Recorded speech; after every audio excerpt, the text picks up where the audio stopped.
Hey friends, இந்த video நம்ம எதை பற்றி பார்க்க போகிறோம்னா, இந்த கலைஞர் மகளிர் உரிமை தொகை திட்டத்திற்கு நம்ம ஜூன் மாதம் அப்ளை பண்ணலாம் அப்படின்னு சொல்லியிருந்தாங்க.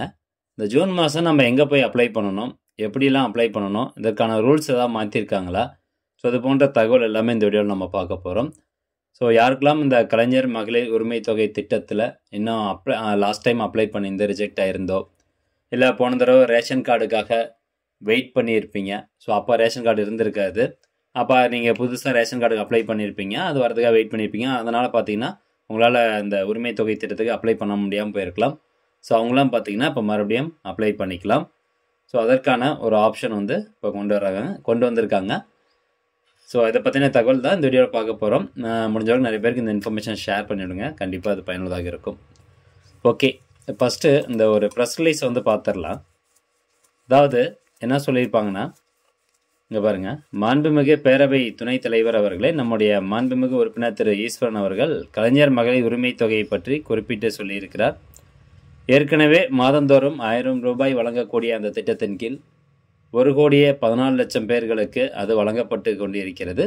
தகுதி வாய்ந்த எல்லோருக்கும் அது வழங்கப்பட்டு கொண்டிருக்கிறது என்பது உங்களுக்கும் தெரியும். ஆனால் இன்னும் இதிலே விடுபட்டிருக்கக்கூடியவர்களுக்கு வழங்க வேண்டுமென்ற கோரிக்கையும் அரசாங்கத்தின் கவனத்திற்கு தொடர்ந்து வந்து கொண்டிருக்கிறது. ஏற்கனவே இந்த அவையிலும் அது எடுத்து சொல்லப்பட்டிருக்கிறது. எனவே இதையெல்லாம் கருத்திலே கொண்டு மக்களுடன் முதல்வர் என்ற திட்டத்தின் கீழ் பொதுமக்களிடமிருந்து பெறப்படும் கோரிக்கைகளை ஏற்று அவற்றை உடனடியாக நிறைவேற்றுகிற பணிகளை நாங்கள் தொடர்ந்து செய்து கொண்டிருக்கிறோம். ஆகவே அந்த பணியை பொறுத்தவரையில் வருகிற ஜூன் மாதம் 4ஆம் கட்டமாக மக்களுடன் முதல்வர் திட்டத்தின் கீழ் கோரிக்கைகளை கேட்கக்கூடிய பணிகளை நாங்கள் தொடங்கியிருக்கிறோம். அந்த பணி 9,000 இடங்களில் நடைபெறவிருக்கிறது. அப்படி நடைபெறுகிற போது கலைஞர் மகளிர் உரிமை தொகை யாருக்கெல்லாம் விடுபட்டிருக்கிறதோ அவர்கள் முறையாக விண்ணப்பித்தால் நிச்சயமாக விரைவில் அவர்களுக்கும் வழங்கப்படும் அப்படிங்கிறத சொல்லியிருக்கிறாங்க.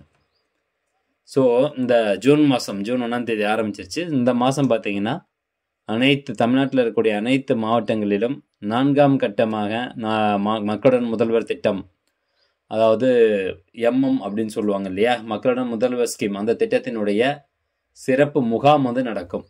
மக்கள்கிட்ட வந்து மனு கேட்கறது.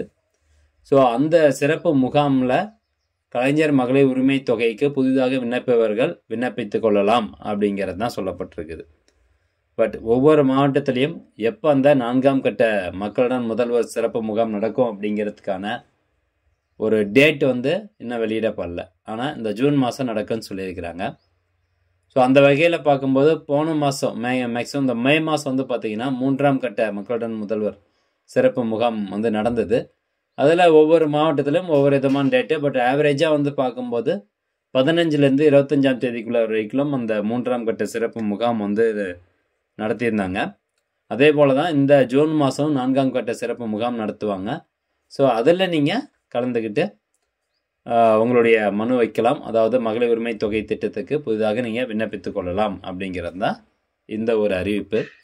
சரிங்க, இந்த சிறப்பு முகாம் இந்த ஜூன் மாதம் நடக்குன்னு சொல்கிறீங்க, எங்கள் மாவட்டத்துக்கு எப்போ நடக்கும் அப்படிங்கிறது செக் பண்ணுறதுக்கான வழிமுறை நான் சொல்கிறேன். இந்த TN டிஸ்ட்ரிக்ட் அப்படிங்கிற ஒரு வெப்சைட் இருக்குங்க. இந்த வெப்சைட் ஓப்பன் பண்ணிவிட்டு இதில் உங்களுடைய மாவட்டம் எதுவோ அந்த மாவட்டத்தினுடைய பெயர் கிளிக் பண்ணிங்கன்னா அந்த மாவட்டத்தினுடைய வெப்சைட்டுக்குள்ளே போயிடும். அதில் இந்த ஹோம் பேஜில் வந்து பார்த்திங்கன்னா சர்ச் ஆப்ஷன் அப்படிங்கிற ஒரு ஆப்ஷன் இருக்கும். ஸோ இந்த பாக்ஸில் போய்ட்டு மக்களுடன் அப்படின்னு வந்து டைப் பண்ணிவிட்டு சர்ச் கொடுங்க. சர்ச் கொடுத்தீங்கன்னா உங்களுக்கு இந்த மாதிரி வரும். ஸோ இது வந்து பார்த்திங்கன்னா மக்களுடன் முதல்வர் கேம்பட்டு கட்டவாக்கம் பஞ்சாயத்து. ஸோ இந்த மாதிரி ஒவ்வொரு மாதத்துக்கும் மக்களிடம் முகாம் சிறப்பு முகாம் எங்கே நடக்குது அப்படிங்கிறத வந்து இதில் கொடுத்துருப்பாங்க. அப்படி இல்லைனா இந்த மீடியா கேலரியில் ப்ரெஸ் ரிலீஸ் அப்படின்னு இருக்கும். ஸோ இதுலேயும் வந்து பார்த்தீங்கன்னா உங்களுக்கு டெய்லி பார்த்துட்டே இருந்தீங்கன்னா அதுலேயும் உங்களுக்கு அப்டேட் கொடுப்பாங்க. அப்படி இல்லையா இந்த ஹோம் பேஜ்லேயே வந்து பார்த்தீங்கன்னா ஹோம் பேஜில் கொடுத்துருப்பாங்க வாட்ஸ் நியூ, அதே மாதிரி ப்ரெஸ் ரிலீஸ் அப்படின்னு இருக்கும். ஸோ டெய்லி ஜஸ்ட் இந்த வெப்சைட் வந்து ஒரு செகண்ட் ஓப்பன் பண்ணி பார்த்தீங்கன்னா உங்களுடைய மாவட்டத்திற்கு எப்போ இந்த 4ஆம் கட்ட மக்களுடன் முதல்வர் சிறப்பு முகாம் நடக்குது அப்படிங்கிறது தெரிஞ்சுக்கலாம். ஸோ அந்த டேட்டில் போய்ட்டு நீங்கள் மகளிர் உரிமை தொகைக்கும் அப்ளை பண்ணிக்கலாம். இது ஒரு அப்டேட்டு. ரெண்டாவதாக, இதில் ஏதாவது புதுசாக அந்த வழிகாட்டு நெறிமுறைகள்லையோ இல்லை இந்த திட்டத்தினுடைய இந்த ஸ்கீமினுடைய தகுதிகள் அடிப்படையில் வந்து வரையறுக்கப்பட்டிருந்தது ஏற்கனவே, அதில் ஏதாவது சேஞ்சஸ் இருக்கா அப்படின்னு சொல்லி கேட்டிருந்தாங்க. ஸோ அந்த வகையில் வந்து பார்க்கும்போது அதில் எதுவும் சேஞ்சஸ் இல்லை, எப்பயும் இருக்க போல தான் உங்களுடைய குடும்ப ஆண்டு வருமானம் 2.5 லட்சம் ரூபாய்க்கு உள்ளதான் இருக்கணும்.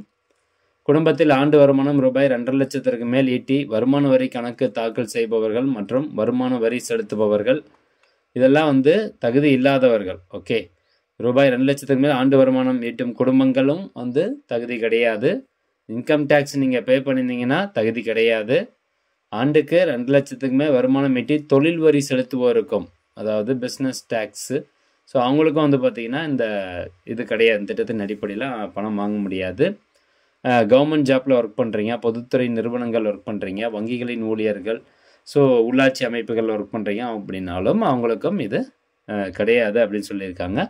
அதே மாதிரி சொந்த பயன்பாட்டுக்கு கார், ஜீப், டிராக்டர், கனரக வாகனம் போன்ற 4 சக்கர வாகனங்கள் வைத்துள்ளவர்களுக்கும் இது எலிஜிபிள் கிடையாது.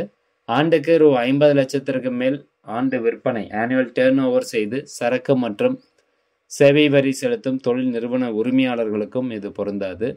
ஏற்கனவே தொடர் சமூக பாதுகாப்பு திட்ட ஓய்வூதியம் மற்றும் அரசிடமிருந்து ஓய்வூதியம் பெறும் குடும்பங்களுக்கும் இந்த 1000 ரூபாய் கிடைக்காது. ஸோ இதுதான் வந்து இந்த திட்டத்தினுடைய நான் எலிஜிபிள் கிரைட்டீரியா, யாரெல்லாம் வந்து எலிஜிபிள் கிடையாது அப்படிங்கிறது இதில் சொல்லியிருப்பாங்க. ஸோ எலிஜிபிள் கிரைட்டீரியா பார்த்தீங்கன்னா ஆண்டுக்கு 2 லட்சம் ரூபாய்க்குள்ளே இருக்கணும். உங்களுடைய வீட்டு உபயோகத்திற்கான மின் இது இருக்குது பார்த்தீங்களா, யூனிட்டு, ஸோ அது வந்து எலக்ட்ரிக்கல் கன்சப்ஷன் ஒரு வருஷத்துக்கு 3600 யூனிட்டுக்குள்ளே தான் நீங்கள் எனர்ஜி கன்சப்ஷன் வந்து பண்ணியிருக்கணும் அப்படின்னு சொல்கிறாங்க. அதே மாதிரி 5 ஏக்கருக்கு குறைவாக நன்சை நிலம் அல்லது 10 ஏக்கருக்கு குறைவாக புன்சை நிலம் வைத்துள்ள குடும்பங்கள் தாராளமாக அப்ளை பண்ணலாம். பொருளாதார தகுதிகளுக்காக தனியாக வருமான சான்று அல்லது நில ஆவணங்களை பெற்று விண்ணப்பத்துடன் இணைக்க தேவையில்லை அப்படிங்கிறது ஓகே. ஸோ இந்த மாதிரி தான் வந்து எலிஜிபிள் கிரைட்டீரியா. நான் எலிஜிபிள் கிரைட்டீரியா வந்து கீழே கொடுத்துருக்குறாங்க. ஸோ ஏற்கனவே நம்ம பார்த்தது தான். ஒரு வருஷத்துக்கு 3600 யூனிட் அப்படின்னா ஒரு மாதத்துக்கு எவ்வளோ வரும்னு பார்த்துக்கோங்க. 300 யூனிட் வந்து வரும். ஓகே, ஸோ ஃப்ரெண்ட்ஸ், இந்த தகவல் கண்டிப்பாக உங்களுக்கு பயனுள்ளதாக இருக்கும் அப்படின்னு நினைக்கிறேன். அது மட்டும் இல்லாமல் என்னுடைய அடுத்த வீடியோவில் சப்போஸ் இந்த ஜூன் மாதத்தில் மக்களுடன் முதல்வர் ஒவ்வொரு மாவட்டத்திற்கும் அறிவித்தாங்க அப்படின்னா கண்டிப்பாக சம்மந்தமாக ஒரு வீடியோ வந்து அப்லோட் பண்ணுறோம். நீங்களும் டெய்லி அந்த டிஸ்ட்ரிக்ட் போர்ட்டல் வெப்சைட்டில் போய் பாருங்கள். ஏதாவது அப்டேட் இருந்தது அப்படின்னா அந்த கமெண்ட் செக்ஷனில் சொல்லுங்கள். இது நிறைய பேருக்கு பயனுள்ளதாக இருக்கும். ஓகே ஃப்ரெண்ட்ஸ், மீண்டும் அடுத்த ஒரு நல்ல பதிவில் சந்திக்கலாம். நன்றி, வணக்கம்.